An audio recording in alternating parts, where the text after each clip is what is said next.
my mind, not another day. You're on borrowed time, let me get away. Yeah, I'm running, yeah, I'm running. So love me or leave me, I'm standing alone.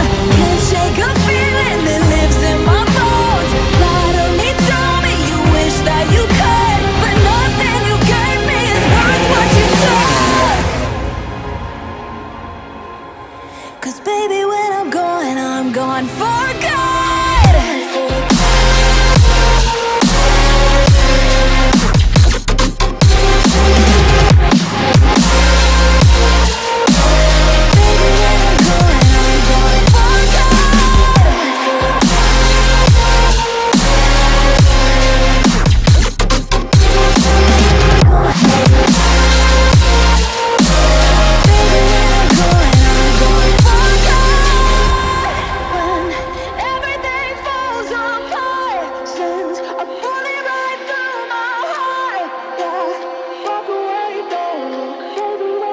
Assalamualaikum warahmatullahi wabarakatuh, Kang Bro. Ketemu lagi dengan Iwan Benar, Cak. Kita akan bahas MotoGP. Kali ini paling hot sekali, Cak. Pasti sampean tunggu.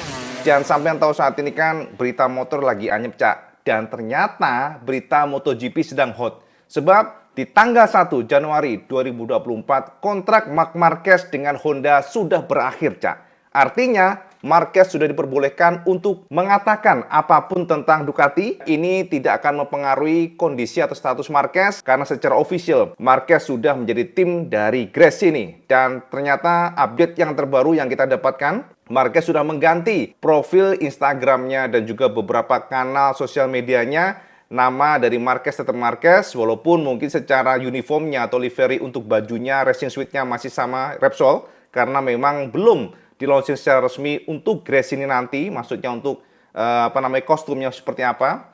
Namun Marquez sudah mengganti untuk profilnya. Dari tim mana tidak lagi Repsol, tapi sudah mengganti dengan Gresini Team. Termasuk juga Fabio Di Giannantonio, Cak. Ya, jadi Fabio sudah mengupdate pula. Di mana Marquez sudah menyebutkan sebagai tim dari Gresini Ducati, dan Fabio Di Giannantonio sudah menjadi tim dari VR46 dari sebelumnya Gresini Ducati. Nah, Kang Mas, dari sanalah kita sangat tertarik sekali. Apa yang dirasakan oleh Marquez, kita sangat ingin tahu, Cak. Karena selama ini kan kita hanya dapat bocoran sebelumnya, perkataan Marquez di pedok. Akhirnya Marquez memberikan statement secara terbuka kepada media. Apa yang dirasakan oleh Marquez pada saat dengan Ducati, dia belak-belakan, Cak. Dan tahu nggak sampean, WP cukup terkejut. Sebab ternyata Marquez mengatakan bahwa dia masih belum nyaman dengan Ducati. Posisi ridingnya masih belum sesuai dengan keinginannya. Ternyata dia sudah kencang ya. Memang menjadi warning buat para tim lainnya, para pembalap lainnya, bahwa Marquez tidak bisa dipandang sebelah mata. Tentu saja, Cak, untuk memberikan gambaran kesampean, alangkah afdolnya kita mengutip perkataan Marquez. Apa yang dirasakan oleh Marquez di atas mesin Ducati,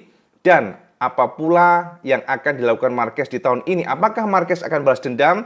Nah, untuk memberikan gambaran kesampaian, Ibu sudah siapkan apa yang dikatakan oleh Marquez yang Ibu terjemahkan dari MotoGP. Dan inilah kata Marc Marquez setelah pertama kali ngetes Ducati. Berikut kata Marquez, "Aku gugup dan itu membuat perutku terasa mulas. Meskipun aku sudah berada di MotoGP selama bertahun-tahun, itu adalah perubahan besar. Tetapi setelahnya, aku tetap tenang. Aku melewati hari itu dengan tenang, santai.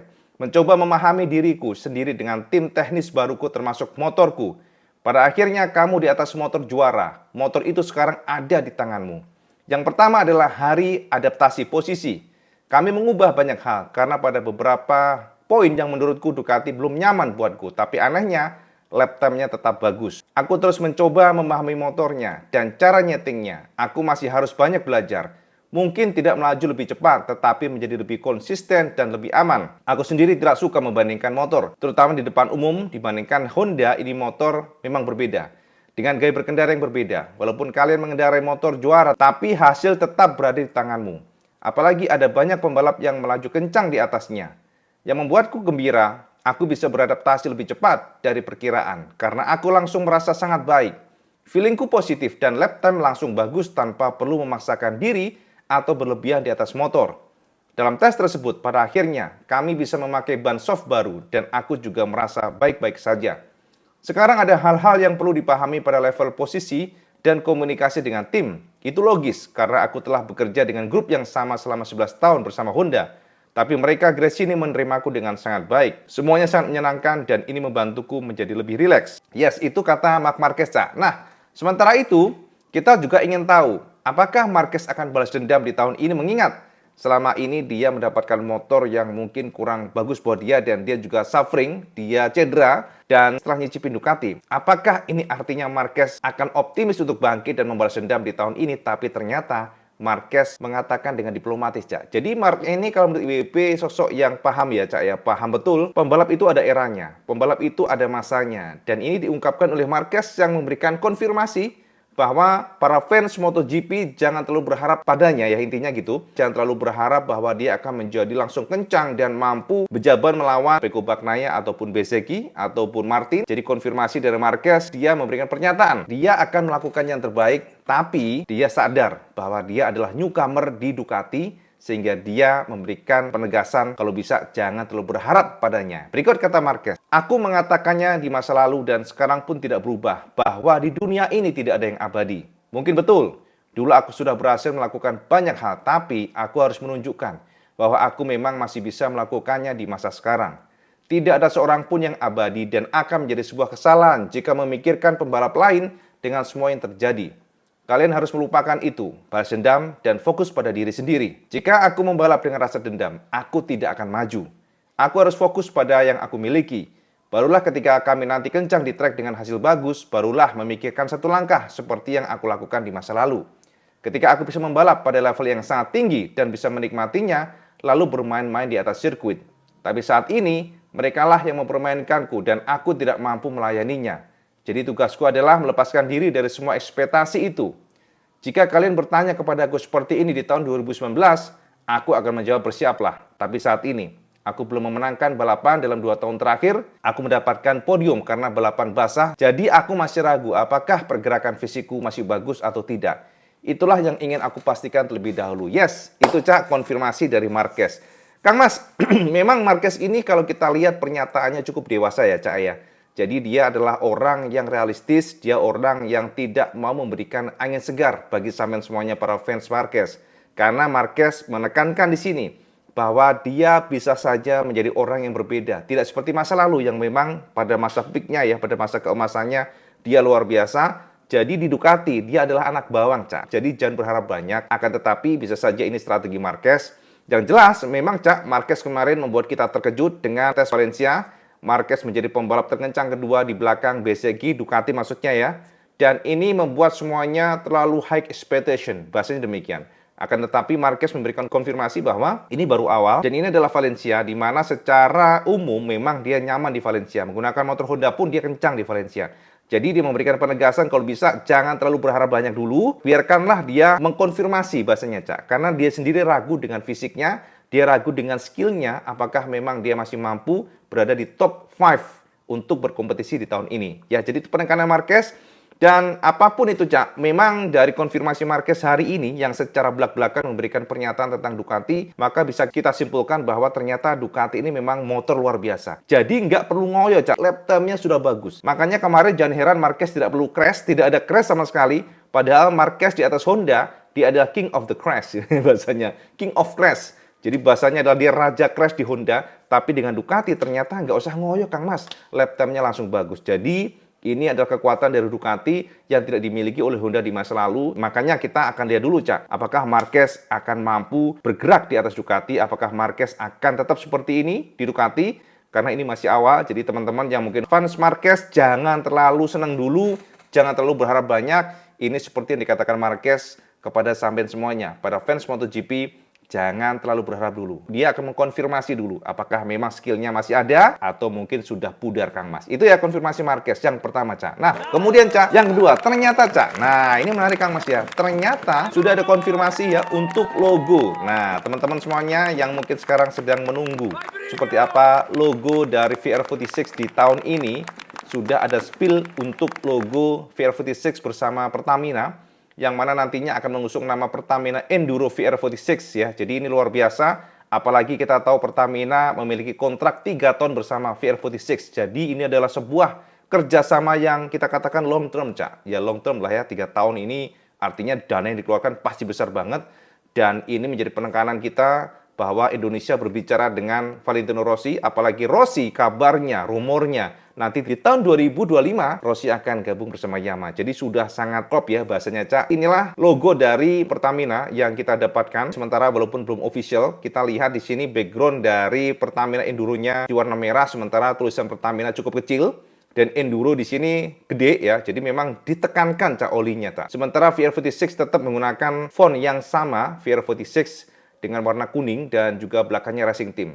Jadi ada background dua yang dikolaborasi, merah dan juga hitam. Dan tentu saja kita harus menunggu, Cak, seperti apa nanti logo ini disematkan. Karena konfirmasi dari Pertamina, mereka memiliki kerjasama kontrak dengan VR46 sampai dengan 2026. Jadi di tahun 2024, 2025 dan 2026. Jadi sudah terikat, Cak, 3 tahun bersama VR46. Kita lihat saja seperti apa, Cak. Nanti launchingnya kan untuk timnya ya, kisaran di akhir Januari. Jadi kita tunggu saja seperti apa, Cak. Apalagi ini membawa nama Indonesia, karena kita tahu ya bahwa Pertamina adalah kebanggaan Indonesia untuk di MotoGP. Makanya kita lihat seperti apa pergerakan tim dari VR46. Jadi Muni sudah hilang, Cak, digantikan oleh Pertamina Enduro. Itu konfirmasi yang bisa kita berikan kepada sampean semuanya. Yang paling hot lagi, Kang Mas ya. Jadi teman-teman semuanya, tentu saja kita akan membahas banyak sekali, tapi kan durasi ya. Jadi kita akan tekankan di sini durasi. Yang pasti di awal 2024 ini, mata IWB selalu memantau pergerakan MotoGP. Karena IWB juga penasaran, Cak, seperti apa pergerakannya. Tapi Kang Mas, ternyata di tengah jalan ada kritikan keras dari bos Aprilia Racing yang sangat kesal sebenarnya, sangat kecewa dengan Dorna karena memberikan karpet merah bahasanya, Cak. Jadi karpet merah kepada Ducati dengan mengizinkan 8 motor turun di MotoGP ini gila. Massimo Rivola, Kang Mas. Aprilia memberikan konfirmasi bahwa kesalahan yang dilakukan oleh Dorna adalah memberikan karpet merah kepada Ducati dengan 8 motor. Jadi ini sangat berbeda dibandingkan dengan tim lain. Ingat, Cak, 8 motor artinya Ducati bisa mengumpulkan 8 data pada motornya dan juga 8 pembalap pada saat mereka sedang race ataupun praktis kualifikasi. Dan ini memberikan keuntungan luar biasa bagi Ducati untuk mengimprove setiap jengkal dari motornya. Itulah yang sedang disorot oleh Massimo Rivola. Kenapa Ducati diberikan karpet merah oleh Dorna? Itu jadi pertanyaan Massimo Rivola yang sepertinya memang sangat kecewa. Apalagi kita lihat kompetisi Eropa memang sangat ketat, Cak. Kita juga lihat bagaimana kesulitannya Aprilia di tahun ini. Mungkin itu adalah dampak kekecewaan Aprilia yang secara umum mereka bagus, tapi ya lawannya Ducati. Sampean tahu sendiri Ducati kan adalah sebuah motor yang superior saat ini. Juara dunianya dari Pecco pastinya dan juga secara performa rata-rata pembalap Ducati luar biasa. Apa yang dikatakan oleh Massimo Rivola? Kenapa dia lumayan kesal dengan Dorna? Dan ini fakta ya, bukan IWB yang ngomong. Teman-teman kadang-kadang kan, wah, Cak, IWB kenapa sih dibahas ini mulu lah? Ini juga dibahas lagi sama bos dari Aprilia. IWB hanya mengutip update dari MotoGP yang ternyata kembali lagi mereka menyinggung tentang Ducati. Berikut kata Massimo Rivola yang mengkritisi Dorna memberikan karpet merah 8 motor kepada Ducati. Inilah kata Rivola. Hal terburuk yang dapat kalian lakukan adalah bereaksi berlebihan ketika segala sesuatunya tidak berjalan baik. Jika kalian melihat paruh pertama musim ini, performa tidak terlalu memuaskan. Tapi kami tetap tenang, terus berusaha dan kemudian merayakan 2 kemenangan. Tetapi di Thailand, di mana kami seharusnya terpuruk, performanya tidak buruk sama sekali. Motor menjadi lebih baik secara keseluruhan. Austria juga merupakan trek yang sulit bagi kami di masa lalu, namun tahun ini Maverick hampir mengambil posisi terdepan. Jadi, jika kita menyatukan semuanya, kita cepat. Banyak hal detail yang harus kami lakukan. Hanya tim Ducati secara teratur mengalahkan kami. Mereka memiliki keunggulan besar dengan 8 motor di trek. Bayangkan saja, ada 8 motor fantastis dan tahun depan akan lebih buruk karena motor peraih gelar juara dunia dikendarai oleh Marc Marquez. Ini kedengarannya tidak bagus untuk keseluruhan kompetisi.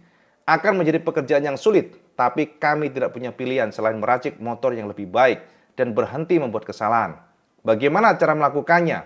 Kerja tim membuahkan hasil. Kami harus merenungkan apa yang telah kami lakukan sejauh ini dan benar-benar memahami mengapa kami tidak cepat di beberapa balapan. Jika pembalap memiliki lingkungan yang tepat, ia dapat membuat perbedaan. Sedikit tambahan untuk menutup celah terakhir bisa datang dari pembalap. Aku yakin akan hal itu. Motor tahun depan harus lebih baik dan tidak ada alasan untuk meragukan itu. Jadi pertanyaannya adalah, seberapa baik KTM? Seberapa besar peningkatan Ducati dengan keunggulan yang sudah mereka miliki? Dan Yamaha? Apa yang mereka tunjukkan di Sepang agak mengkhawatirkan bagiku. Mereka akan mendapatkan konsesi dan kami akan mengizinkannya. Tapi aku jadi terlihat seperti orang bodoh. Mengapa kami melakukan itu? Namun masalah yang lebih besar adalah 8 Ducati super cepat di track. Kalian tidak pernah berencana untuk menurunkan ekspektasimu. Tujuannya harus menjadi pabrikan terbaik kedua.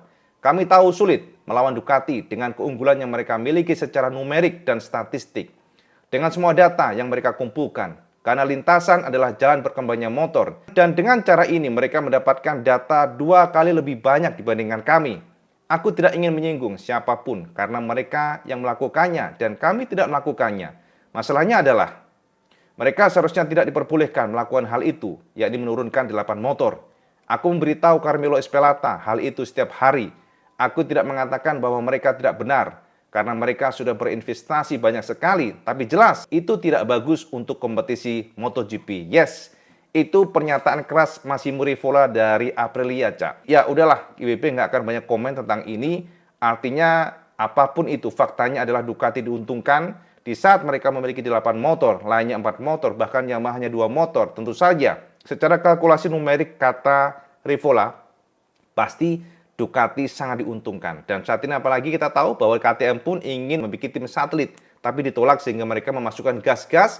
Dan rencananya mereka ingin memasukkan MV Agusta di tahun 2026 atau 2027. Jadi kalian harus tahu bahwa gas-gas di bawah payung dari KTM. Sementara untuk MV Agusta sama, Cak. Jadi sahamnya dimiliki oleh KTM Group. Dan teman-teman harus tahu bahwa gas-gas DNA motornya itu identik dengan KTM. Makanya mereka tidak mendapatkan konsesi. Gas-gas mengikuti KTM. Jadi kalau KTM konsesinya demikian ya gas-gas mengikuti. Karena memang gas-gas dan KTM itu identik, RC16, Cak. Jadi aslinya gas-gas itu adalah RC16. Nah, sementara itu nanti MV Agusta, jika memang jadi Kang Mas ya, masuk ke MotoGP, maka status dari MV Agusta akan berbeda. Karena rumornya KTM akan meracik motor yang berbeda, pengembangannya berbeda, tidak sama dengan gas-gas yang menggunakan basis dari RC16 yang hanya di branding ulang kasarannya, Cak. Tapi nanti MV Agusta akan berbeda, betul-betul baru, pengembangan baru, dan ini pun harus diverifikasi oleh Dorna nantinya. Jadi harus benar-benar berbeda ya, dari sasisnya, engine-nya, kemudian juga semuanya ya, paketnya juga harus berbeda dibandingkan dengan RC16, maka barulah itu disebut sebagai new manufacturer, bukan dalam satu payung KTM. Jadi demikian kira-kira spill informasi buat sampean tentang MV Agusta yang akan masuk ke MotoGP, mungkin sekitar tahun 2026-2027. Rumornya demikian, Cak. Tapi kan belum fix, namanya juga rumor ya. Nah, yang terakhir Kang Mas, yang paling hot dan juga hot. Nah, ini juga menarik Kang Mas. Teman-teman semuanya harus tahu ya, bahwa saat ini MotoGP adalah sebuah motor yang sangat banyak elektroniknya, Cak. Semuanya serba elektronik, dari traksi kontrolnya, dari lean ankle-nya, pengaturan dari bannya. Jadi kalau ban sampean sudah mulai gripis nih Mas, bahasanya Cak, sudah mulai tipis, traksinya sudah sangat low, maka secara otomatis akan ada intervensi elektronik yang akan membaca putaran gas sampean. Jadi kalau terlalu overpower, maka secara otomatis tenaga ledakannya yang disalurkan ke ban akan diintervensi, sehingga ban akan minim sliding. Dengan ban yang traksinya low, pastinya kan tidak boleh terlalu overpower, Cak. Jadi harus diatur betul. Itulah kenapa semuanya dikatakan oleh Casey Stoner bahwa MotoGP sekarang sudah nggak fun, MotoGP sekarang sudah tidak seperti zaman dulu, MotoGP sekarang sudah seperti robot. Casey Stoner menyoroti, dipertanyakan, Cak, apakah betul ini gara-gara skillnya dari orangnya? Apakah hanya motornya yang memang luar biasa sempurna? Itu dipertanyakan, karena di masa lalu memang yang dominan adalah skill untuk pembalapnya, dan sekarang tidak. Itu yang dikatakan oleh Casey Stoner, dan dia berharap ada semacam revisi regulasi di masa depan sehingga MotoGP nggak seperti sekarang. Nantinya minimnya intervensi yang membuat motor seperti robot, maka Kawasaki dan Suzuki akan kembali ke MotoGP. Karena kita tahu dengan segala pernik-pernik sekarang membuat secara finansial mereka cukup terbebani, terutama untuk pabrikan kecil seperti ya kita lihat Kawasaki ataupun Suzuki. Itulah yang dikatakan oleh Casey Stoner, dan kita kutip apa yang dikatakan oleh Casey yang memang sosok luar biasa, dan dia adalah pembalap yang memiliki idealisme sangat tinggi. Gara-gara MotoGP semakin aneh, semakin banyak elektronik, dia adalah pembalap yang memutuskan mundur dari MotoGP, dan ini dibuktikan oleh Casey yang dia akhirnya tidak lagi membalap di MotoGP alias pensiun, Kang Mas. Berikut kata Casey Stoner yang terbaru. Kalian terus berpikir, tidak bisa menghentikan perkembangan ini. Padahal sebenarnya bisa, terutama di kejuaraan prototype. Sebab menurut kami, kalian seharusnya tidak membutuhkan hal-hal seperti ini di jalanan. Aero, ride head device, dan lain-lain sehingga kalian dapat mengatur apa yang kami lakukan. Kita memerlukan seperangkat aturan yang ada pada dasarnya berlaku selama 10 tahun. Pabrikan masuk, tahu apa yang mereka bisa sisihkan untuk anggaran yang lebih realistis. Aku yakin hal itu akan membawa kembali Suzuki bahkan Kawasaki dan pabrikan lain untuk masuk. Dengan peraturan sama, selama 10 tahun mereka akan tertarik karena bisa mengkalkulasi budget. Potensi tidak akan terus-menerus di belakang 8 motor Ducati terbuka. Mereka nanti tidak akan berkata, kami tidak punya anggaran. Pergerakan pengembangannya terlalu jauh dari core roda 2 perlu diperlambat. MotoGP sekarang sudah bergeser. Aku merasa mereka terus-menerus mencoba meniru Formula One. Hanya saja kami punya lebih banyak perangkat elektronik, padahal kami tidak perlu meniru Formula One. Kami menciptakan balapan karena lebar motor kami hanya 1,5 kaki dan kalian dapat memasukkan 8 motor ke dalam satu tikungan. Hal yang tidak bisa dilakukan di Formula One. Kita tidak boleh mencoba meniru mereka. Dalam balapan roda 2, biarkan saja apa adanya. Itu kata Casey Stoner, Cak. Apapun itu Kang Mas, memang Casey ini adalah sosok pembalap yang konsisten sekali mengkritik bahwa MotoGP sekarang terlalu banyak elektronik, terlalu banyak pernik-pernik, radio device kah, aerodinamika kah.